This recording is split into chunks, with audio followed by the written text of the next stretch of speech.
پاکستان سمیت دنیا بھر میں آج کرۂ ارض کو سورج کی تابکار شعاؤں سے بچانے والی اوزون تہہ کی حفاظت کا عالمی دن منایا جا رہا ہے۔ دسمبر 1994 میں اقوام متحدہ نے آج کے دن کو اوزون کے تحفظ کے دن سے منسوب کیا، جس کا مقصد اس تہہ کی اہمیت کے بارے میں شعور و آگاہی پیدا کرنا ہے۔ یہ تہہ سورج کی خطرناک شعاؤں کو براہ راست زمین پر آنے سے روکے ہوئے ہے۔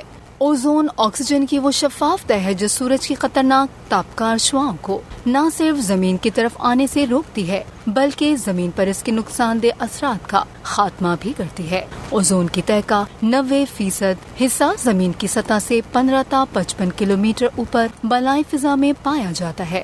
مختلف تحقیقات سے پتہ چلا کہ انسانوں کے بنائے ہوئے مرکبات کی زہریلی گیسز اوزون کی تہہ کو تباہ کر رہی ہیں۔ تباہی سے مراد اس کی موٹائی میں کمی ہونا یا اس میں شگاف پڑنا ہے۔ سن 1974 میں امریکی ماہرین نے ماحولیات نے اوزون کی تہہ کے تحفظ پر زور دیتے ہوئے واضح کیا کہ اوزون کی تہہ کو لاحق خطرات کے باعث اگلے 75 سالوں میں اس تہہ کا خاتمہ ہو سکتا ہے۔ خاتمے کی صورت میں نہ صرف دنیا بھر کا درجہ حرارت انتہائی حد تک بڑھ جائے گا بلکہ قطب جنوبی میں برف پگھلنے سے چند سالوں میں دنیا کے ساحلی شہر تباہ ہو سکتے ہیں۔